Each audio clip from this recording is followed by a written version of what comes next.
నమస్తే రమ్మగారు. నమస్తే జయ. ఏదైనా మంచి స్టోరీ చెప్తారా? రాజయోగం కథ చెప్తాను. మనకి గొప్ప యోగాలు, రాజయోగం ఉంది అలాంటివి మన జాతకాల్లో వింటుంటాం. కనపడతాయి. వీడు గొప్ప యోగం పడుతుంది వీడికి అలాంటివి చెప్తారా? అదేదో పడుతుందని చూస్తారు చాలా మంది, దానికోసం ఏం ట్రై చేయరు. దాని మీదే కదమ్మా ఆ ఒకటి అడక్క కాదు ఏమిటి సినిమా, ఒక సినిమా పేరు మర్చిపోయాను, రాజేంద్ర ప్రసాద్ గారిది ఒక సినిమా. అదేదో అంటే వచ్చే సంవత్సరం నేను రాజు అవుతానని అబ్బాయి ఏ ప్రయత్నం చేయకుండా ఉంటాడు. అవును. ఓ అమ్మాయిని పెళ్లి చేసేసుకుంటాడు రాజు అవుతానని. పెళ్లి చేసుకుంటే ఎప్పటికీ ఇది కాదు, ఏమి చెయ్యడు. చేయకపోతే ఎట్లా అవుతుంది? అదే కదా. ఏదో మర్చిపోయాను, రంభ అమ్మాయి యాక్ట్రెస్ ఫస్ట్ సినిమా అది నాకు గుర్తుంది. ఆ ఒకటి అడక్క. ఆ ఒకటే అడక్క ఏమిటో మరి పేరు గుర్తులేదే. కాదు రమ్మగారు. అయ్యో రామా, నేను చాలా సార్లు చూసా ఆ సినిమా. ఓకే. ఇంట్రెస్టింగ్ గా ఉంటుంది. అదొక చందమామ కథ బేస్డ్ గా వచ్చిన సినిమా ఏదయ్యా. అయితే ఇప్పుడు ప్రతి వాళ్ళకి జాతకంలో ఎవరో ఒకళ్ళు చిలక జోస్యం చెప్పుకున్నా నీకు యోగం ఉందంటారు. ఆ యోగాల కోసం ట్రై చేయరు. యోగం కోసం ట్రై చేసిన ఒక హీరో గురించి చెప్పుకుందాం మనం. తప్పకుండా. అయితే బాలాపిపురం అని ఒక రాజ్యం. ఆ రాజ్యాన్ని చుట్టుపక్కలంతా కొండలట. ఈ కొండల దగ్గర పచ్చిక బయళ్ళవి బాగా ఉండేవి. ఈ బయళ్ళకి చుట్టుపక్కలంతా చిన్న చిన్న గ్రామాలు ఉండేవి. ఒక గ్రామంలో, ఒక కొండ పక్కన ఉన్న గ్రామంలో కొమరయ్య అని ఒక కుర్రాడు ఉండేవాడు. వాడు భలే సాహసి, తోటరాముడు లాంటి వాడు అనమాట. వాడు ఏదైనా చేసేస్తాడు. అయితే వాడికి గొడ్లు గాయటం, గొర్రెలు గాయటం పైన చెప్పేవాళ్ళు. ఆ గొడ్లని గొర్రెల్ని కాయటం కొండ మోపుల మీద కష్టం. ఏవో ఒకటి వచ్చి పడతాయి. వీడికి భయం లేదు, ఏదొచ్చినా భయపడ్డవాడు, తిరగబడతాడు. వీడికి అప్పచెప్పేవాళ్ళు. కానీ వీడికి ఎంతసేపు పెద్ద పెద్ద వేరే వేరే ఊళ్ళు చూడాలి, దేశాలు చూడాలి, యుద్ధాల్లో పాల్గొనాలి, అలాంటి కోరికలు ఉండేవి. కానీ చిన్న ఊరు, చిన్న జీవితం. ఒకనాడు ఇట్లా గొడ్లని గొర్రెల్ని కాసుకుంటూ కొండ వైపుకి తీసుకెళ్ళి మధ్యాహ్నం కాసేపు పడుకున్నట్టు. పడుకుంటే వీడికి ఎట్లా కాలు వచ్చింది ఆ కొమరయ్యకి. వీడు కుర్రాడు, ఒక 25 ఏళ్ళు ఉంటాయి. కొండ ఎక్కినట్టు తను. ఆ కొండ ఎప్పుడు ఎక్కినవాడు కాదు. వాళ్ళు ఎవరు కొండలు ఎక్కరు, ఆ కొండ పాదాల దగ్గరే ఉంటారు. కొండలకి ఏం చేస్తాం అనుకుంటారు. గొడ్లను కూడా అంత పైకి పోనీరు, పైన ఏ ప్రమాదాలు ఉంటాయో అని. కొండ పాదాల దగ్గర ఉన్న చోటే పచ్చిక బయళ్ళు ఉంటాయి. తను కొండెక్కినట్టు, కొండెక్కితే ఒక పెద్ద సింహాసనం ఉంది. తను ఆ సింహాసనం మీద కూర్చున్నట్టు, తన పక్కన ఎవరో రాకుమార్తె కూర్చున్నట్టు, తన తల మీద ఒక కిరీటం ఉన్నట్టు కలొచ్చింది. ఈ పక్కనున్న పిల్ల తన తన భార్య అనమాట. కలొస్తే నేను రాజుని అంటూ మెలకువచ్చింది. చూసుకున్నాడు, ఏమీ లేదు, పుట్టి నేల మీద ఉన్నాడు. కళ్ళెత్తి చూస్తే కొండ నిలువుతా కనపడుతుంది. కొండెక్కాలనుకునేవాడి కథ గుర్తొచ్చేసిందని వచ్చింది. ఆ పైన ఏముందో. అయితే ఏమైంది? సో ఇప్పుడు ఆ కథలు కూడా దీని బేస్ ఏం చెప్పాలి? అవును రమ్మ గారు. అక్కడి నుంచి ఏమనుకున్నాడు, ఇది కళలు నిజమవుతాయి ఎక్కడైనా. ఇదే కళ ఇలాగే నాకేం కనపడిందో అదే వస్తే అప్పుడు చూస్తా దాని సంగతి అనుకున్నాడు.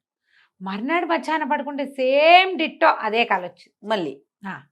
అదే అమ్మాయి, అదే సింహాసనం, తను మంచి బట్టలు వేసుకుని ఉన్నాడు, తన నెత్తి మీద నవరత్న ఖచ్చిత కిరీటం పెట్టు. ఈ పనులు మానేయాలి నేను, నాకేదో యోగం పట్టబోతోంది, అదే నాకు కనపడుతోంది. నా కళ ఎందుకు వస్తుంది పదే పదే? నన్ను ఏదో చేయమని కాదు, అదేమిటో నేను చేస్తానని ఈ గొడ్లని గొర్రెల్ని ఎవరికి వాళ్ళకి అప్పచెప్పేశాడు. నేను వేరే ఊరు వెళ్తున్నా, ఇప్పట్లో రా, రేపొద్దున బాలాపిపురానికి రాజవుతానేమో నేను. అదే ఇది దాని సంకేతమే ఇదని నమ్మాడు. దానికోసం ఏం చేయాలి? నా ఇంట్లో నేను కూర్చుని నేను రాజునవుతా అంటే అవ్వదు. రాజుని అవ్వడానికి ఏం ప్రయత్నం చేయాలో చూడాలి, దానికోసం ఎక్కడికైనా ట్రావెల్ చేయాలి అని చెప్పి ఏం చేశాడు, ఇక నడవటం మొదలుపెట్టాడు. కొండ ఎక్కగా కొండ అంటే అది వద్ద కొండగా లేదు, అది ఒక ఎత్తు, కొంత బల్లపరుపు, అక్కడ ఏవో మామూలు చెట్లు, ఏదో చిన్న చిన్న జనావాసాలు కూడా ఏవో ఉన్నట్టే కనపడతాయి.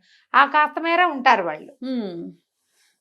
ఇలా వెళ్తూ ఉంటే ఆ కొండ ఓ పక్క నుంచి దిగడానికి వీలుగా కనపడుతోంది. దిగితే ఆ దిగిన వైపు నుంచి చూస్తే పట్టణం కనపడుతోంది దూరంగా. ఆ దిగడానికి పూనుకున్నాడు. ఆ దిగబోతుంటే చీకటి పడేసరికి లేదు, అక్కడ పాడుపడిపోయిన కొన్ని ఇళ్ళు అలాంటివి కూడా ఉన్నాయి. అంటే ఇదివరకు ఇక్కడ జనావాసం ఉండేది. సరే వీడేం చేశాడు, ఆ ఇళ్లలోకి వెళ్ళటం ఎందుకులే, చెట్టు మీద పడుకుందామని చెట్టు మీద పడుకున్నాడు. పడుకుంటే మాటలు వినపడుతున్నాయి సన్నగా. ఇదేమిటి, కొండ మీద ఇప్పటిదాకా మనిషి వాసన లేదు, మనిషి పొలకవు లేని చోట మాటలు వినపడ్డం ఏమిటి? దెయ్యాలు మనలాగానే మాట్లాడుకుంటాయా ఏమిట్రా అని చూస్తే నలుగురు వ్యక్తులు వస్తున్నారు. నలుగురు మంచి దృఢకాయలు, బుర్ర మీసాలు, బ్రహ్మాండంగా ఉన్నారు, భారీ కాయలుగా కనిపిస్తున్నారు. వాళ్ళు ఈ చెట్టుకి అవతల పక్కన ఒక పాడుపడిన ఇల్లు చూశాడు కాదు మనవాడు కొమరయ్య, ఆ పాడుపడిన ఇంట్లోకి వెళ్ళారు. ఓహో, ఇక్కడ ఎవరో మనుషులు ఉంటున్నారనమాట, ఏమిటో చూద్దామని చెట్టు దిగేశాడు. దిగేసి చల్లగా ఇంకో పక్క నుంచి ఆ ఇంట్లోకి ప్రవేశించాడు.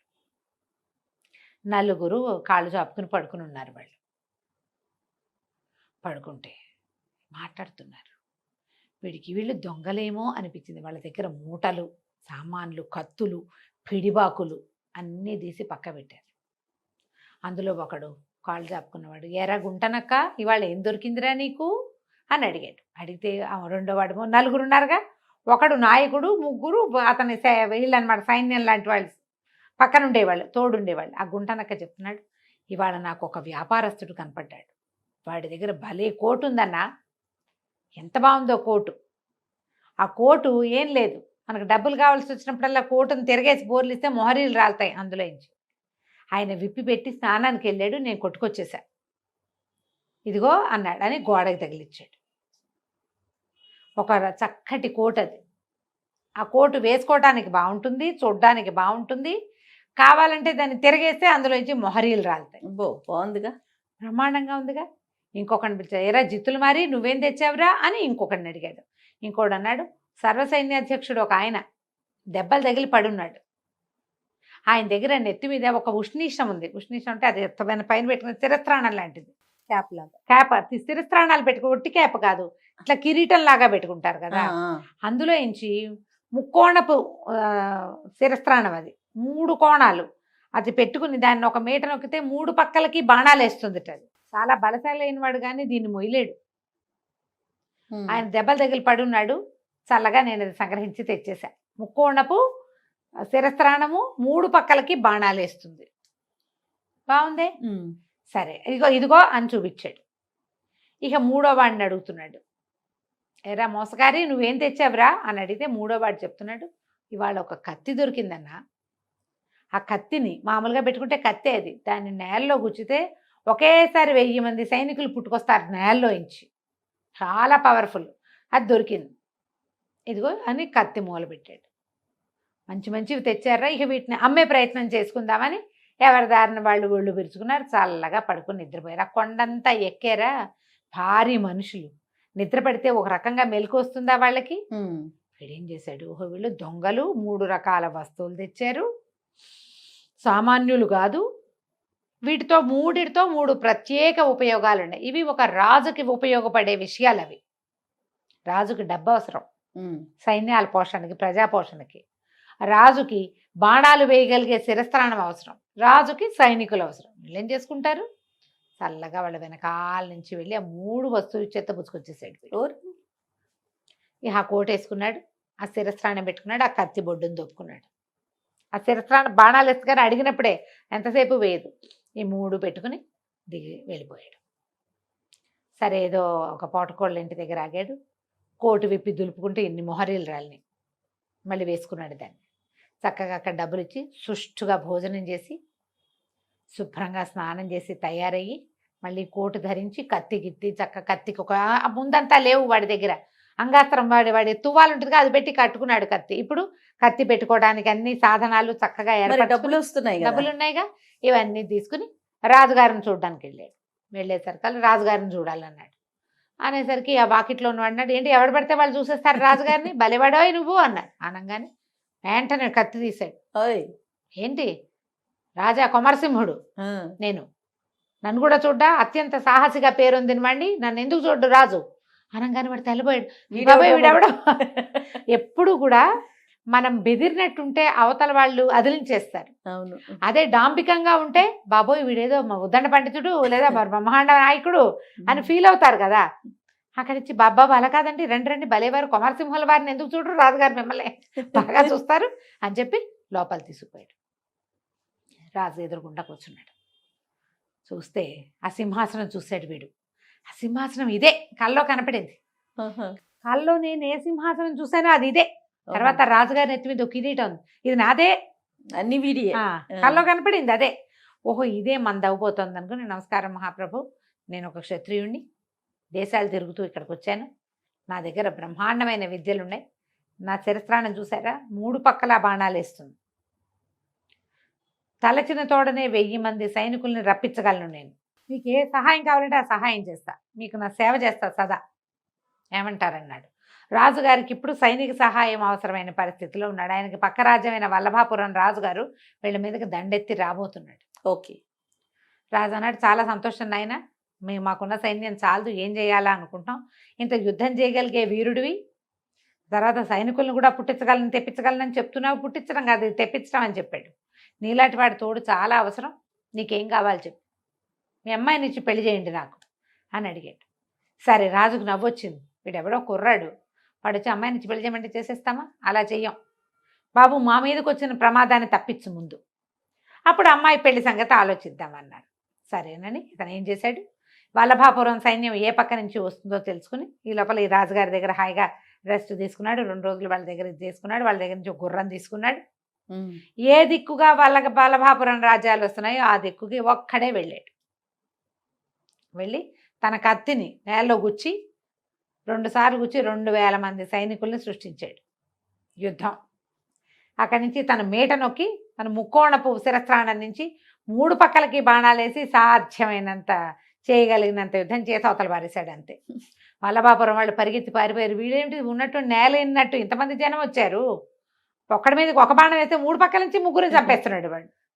దాంతో వీడితోటి పనికిరాదని వాళ్ళు సంతకాయితం రాసి ఓ తెల్ల జెండా ఎగరేసి పారిపోయారు. మళ్ళీ రాము మీ దగ్గరకని. అయితే కప్పం కట్టించి, మీరు మా యుద్ధం చేయటానికి వచ్చారు, ఈ ఖర్చులన్నీ ఎవరిస్తారని వాళ్ళతో డబ్బులు కట్టించి ఆ డబ్బులన్నీ తన సైనికులతో మోయించుకొచ్చి రాజుగారి ఎదుటి పోసాడు. రాజు ఆశ్చర్యపోయాడు. ఆయన కొంతమంది చారులను పంపించి తెలుసుకున్నాడు, వల్లభాపురం వాళ్ళు జన్మలో రారు ఇంకా, పైగా వాడు ప్రచారం చేస్తాడు, వీడి దగ్గరికి వెళ్తే ఇక్కడ ఎవడో ఒకడు ఉన్నాడు బ్రహ్మాండ నాయకుడు, వీడు మామూలు వాడు కాదు, 3 పక్కల బాణాలు వేస్తాడు, ఇవన్నీ చెప్పుకుంటారు కదా, దాంతో ఇంకెవరు రారు. దాంతో రాజుగారు చాలా సంతోషించాడు.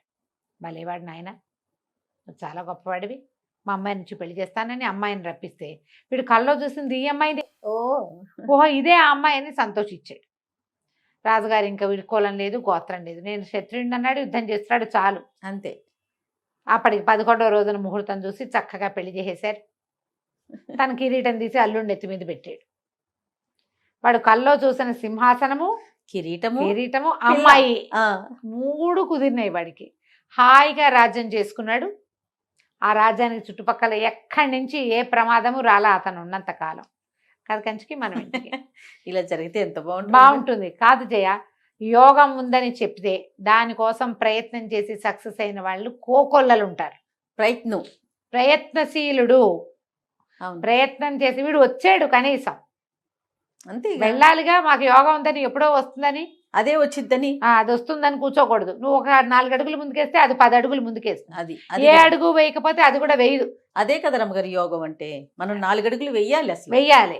మనం ప్రయత్నం చేస్తే అప్పుడు యోగిస్తుంది మనకి. కాబట్టి మీకు జాతకాల్లో ఆ యోగం ఈ యోగం బుధాదిత్య యోగాలు అవి ఉంటే వాటికి ఏం వస్తుందో కనుక్కుని ఏం చేయాలో తెలుసుకుని ఆ పని చేయండి నాయన, దేశం ప్రగతి పథంలో పయనిస్తుంది అప్పుడు. తప్పకుండా. నమస్తే. నమస్తే.